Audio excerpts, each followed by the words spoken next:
இனிய அன்னையார் நம் உணர்வு தூய்மையான பேரானந்தத்தில் நுழைந்து மைய ஜீவனுடன் முழுவதுமாக தன்னை ஐக்கியப்படுத்தி கொண்டிருக்கும் நிலையில் நம் உள்ளுரையும் ஆன்மா அமரத்தன்மை கொண்ட பெருஞ்சோதியின் சிறு பொறியுடன் ஐக்கியப்படுவதை கூறி அடுத்து ஸ்ரீ அரவிந்தருடன் நாம் பெறும் ஆன்மீக தொடர்பை விவரிக்கிறார்.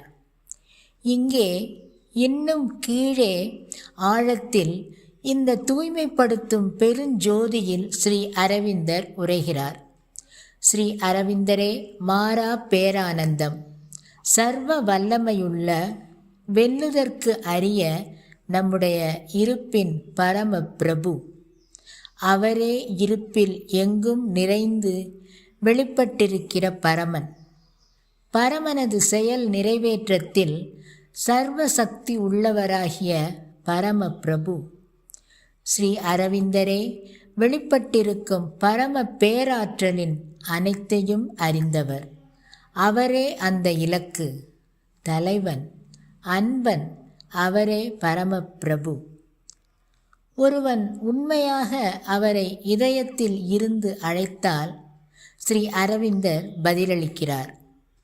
அவருடைய பெயரால், அவருடைய உணர்வால் அவரது பதில் அதிர்கிறது. அங்கு ஸ்ரீ அரவிந்தரின் பெயர் மறு ஒலி எழுப்புகிறது. ஏனென்றால் அவருடைய முத்திரை அங்கு இருக்கிறது. அதன் அடி ஆழத்தில் அவர் உரைகிறார்.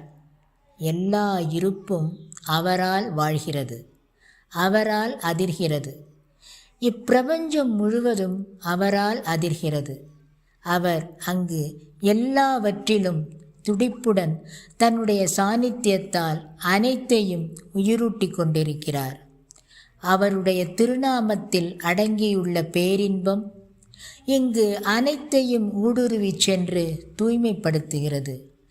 மணி ஒலிப்பது போல் ஒலித்து மறு ஒலி எழுப்பி எல்லா இடங்களிலும் நித்தியமான உண்மையான உன்னத பேரானந்தத்தை பரவச் செய்கிறது.